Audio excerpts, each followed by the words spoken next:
born and my father, the chief of our fishing village, looked at me for the first time, he was furious. He went purple in the face and said, "I come from a long line of first sons, and this girl ruined it. You should have given me a boy." Mom tells me that as he said this, I grabbed a lock of his hair and pulled it. Immediately, he pushed me into my mama's arms and left the room saying, "You've brought shame to me." I am Maria, and I live in a small village in the eastern part of Brazil. I was the eldest child in my family, and I had a younger brother, Carlos, whom my dad worshipped. He was so proud of him only because he was a boy. But the important thing is that my father was the chief of the village, which means I'm a princess, and I freaking hated it. My parents never wanted me to go to school. I was always walking around in dangling pieces of gold jewelry and such heavy clothes. Mom was always ordering servants to do my hair or to paint my face and hands and feet, but I never finished any of these beauty sessions. I would always give the maids one of my gold accessories so that they would let me leave. Then I would sneak off to the river where there would be small groups of young boys learning how to read and write. I used to hide in the bushes and listen to the teacher, and that's how I learned how to read and write when I was only 5. Of course, my parents had no idea. When I was 8, my dad thought that all of my mom's hard work had paid off, and I looked really pretty. Yes, you're still a shame, but thank God at least you're beautiful. I can brag about that. Then Dad made a new law in the village. If anyone ever wanted to see me, the princess, they had to pay money because, according to him, having a princess is something special, and having a beautiful princess is a blessing that should be paid for. Dad then decided to increase the security of our house and made sure that my face would be covered when any of the village people wanted to visit me to get blessed. People would come to kiss my hands and touch my arms to bring them good luck. One day, a huge, scary-looking woman came and put a piece of paper at my foot and then started saying things like, "Oh la la lol, shonke tonafexe lelele boo." I looked at her in disbelief and snatched the paper. It said bad things about me, wishing the worst for me. I yelled, "Dad, she wants me to disappear, and you too. She is using black magic to make her daughter the princess." Dad almost fainted and kicked the woman out. He kissed my forehead and said, "Good job exposing this insane woman. Wait, how did you know how to read the paper?" I tried to come up with a lie, but I failed. "You're only a pretty face. No more than that. Do you understand?" And then he left. Next day, I found out that there were even more security guards everywhere. But 1 year later, I found a new way to continue learning. I demanded some of my visitors to bring me books and stories if they wanted to get my blessings. The women agreed to do that instead of paying. Of course, soon enough, Dad realized that the income had decreased, and he went ballistic. "What are you up to, idiot?" "I just want to learn." "Why? You're a princess and have a pretty face. Isn't that enough?" "Dad, there is nothing you could do to stop me from learning. I'll always find a way." "Don't make me do something that I will regret, Maria." "No. I'm not scared, and you need me more than I need you." Dad looked defeated for a second and left the room. He got back a minute later. He was holding a brush and some colors and white paper. "Here, a moron from the capital city gave me this present. He said this stuff is used to make art. I'm sure it's something stupid, but a useless girl like you might have fun eating it, or I don't know what people do with these things." "Dad, no, I don't want this." "You don't have an option." And with that, he left. I put the present aside and never used it until one day, when some of the women ran to kiss my hand, she accidentally pushed the colors aside and they fell down on the white papers. What I saw there made me freeze. It was the most beautiful thing I had ever seen. It was, I didn't have words for it. And from that day, I started to draw things. I drew myself, my family, and even the women who used to visit. I didn't tell anyone, especially Dad, that I enjoyed drawing because I was sure this jerk would take away anything that might make me happy. Until one day, a young lady came to visit while I was drawing my own picture. I couldn't hide the painting in time, and she was able to see it. She froze. She looked really, and I mean really shocked.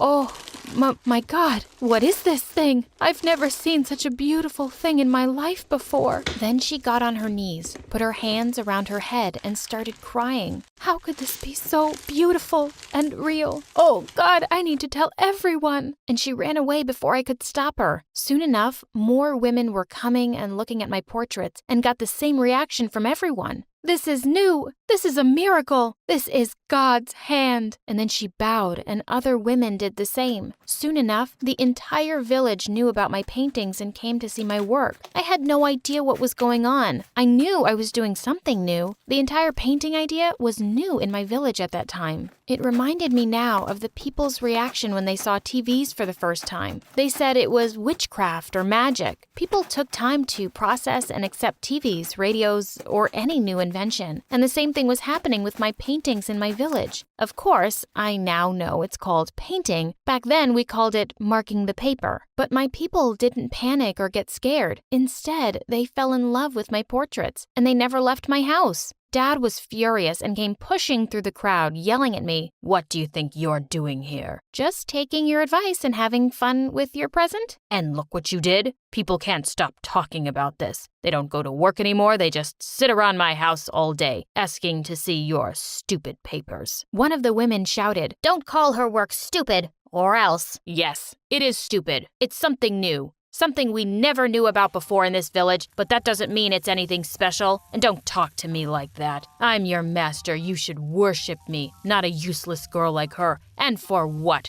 Stupid papers?" "Papers? Have you even seen my papers, Dad?" "No. And I'm not even interested. I'm your dad, but they are being too dramatic just because you're their princess and they want to please you. They just want your blessings. That's why they're overreacting. And to answer your question, no, I don't want to see anything here." Then I held the painting of his face and showed it to him. "Even if it was yours, Dad?" Suddenly, Dad looked like he was about to have a heart attack. His lips started shaking and his eyes teared up. Is that me? What is this? It's... "I know, Dad. I'm still looking for that word." Then Dad sat down and asked everyone to bow, and so they did. I just looked at them, and everyone was silently bowing. I waited for them for a minute or two to stand up, but they didn't until I said, "You can stand up, everyone," and they obeyed me. At that exact moment, I knew that I was given great power. I ruled the village. I wasn't sure, though, if Dad was being honest or not. I found out later he was only faking it so people would believe him, and that would give me more power. And to be honest, I did enjoy all the attention. People were making sure I was always comfortable and happy. They even divided the shifts among each other to take care of me. They built a huge palace for me and my family and would give us everything we needed. As I got older, people fell more and more in love with my paintings, and they were certain that I was a miracle child. So by the time I was 14, I took advantage of it. I tried to make changes. I ordered that all girls be enrolled in school, and I changed different laws to achieve equality between women and men. All was perfect. The people loved me and made me their queen, and Dad didn't even protest. That is, until one day, my brother came to my room and sat next to me. "Hey, want me to draw you now?" "They are ugly." "What are they?" "Your papers. There isn't anything special about them." "When did you start speaking nonsense?" "Nonsense is what's been going on with everybody in this insane village. I never liked your work. I was just a kid and saw everyone being hypnotized, and I acted the same way because I thought it was the right reaction. If I were you, I would keep my opinion to myself." "No. Carlos, don't be stupid. They love me and love my work. What do you think they would do to you if they hear your honest opinion?" "I'll make sure to end this. I promise." And with that, he left. The next day, my brother was standing in the village square yelling at everyone, and people started to gather around him. "People, it's time to get your sanity back. What's happening here is bad. It is dangerous. Listen to me, my people. I'll save you. I'll enlighten you. I'll free you. The papers of the princess are nothing but art, and art doesn't control people. Art is beautiful, but don't give it more importance than it deserves. Free your minds." "Are you out of your mind, kid? How could he talk about our princess like that? Let's teach him a lesson." And in seconds, hundreds of people were around Carlos ready to kick his butt. But I yelled, "Stop!"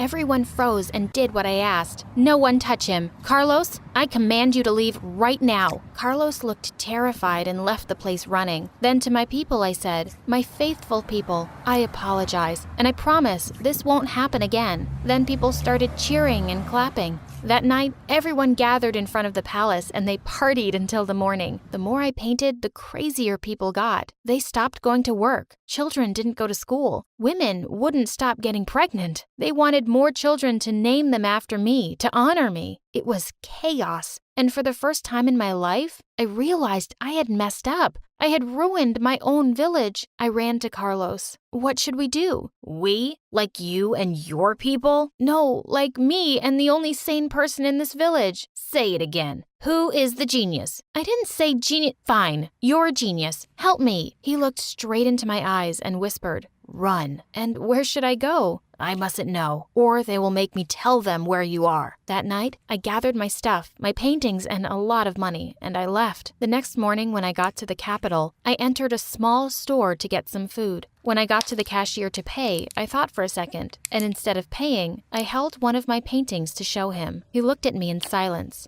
Are you okay, kiddo? Can't you see this? Yeah, yeah, what's the word? It's okay-ish. Maybe with a little practice, you'll get better. Aren't you going to pay now? I realized at that moment that the big city was something else. I settled down and started taking painting classes. After a few years, I met someone and we got married and had 5 children. 20 years passed since the day I left my village. One day, I got a phone call saying that my dad had passed away. When I got there, I was scared people might gather around me or go crazy, but nothing happened. I got curious and stopped to ask some people if they recognized me, but they shook their heads until I met an old lady who came running to me and said, "Our princess." You know me? Why aren't you bowing?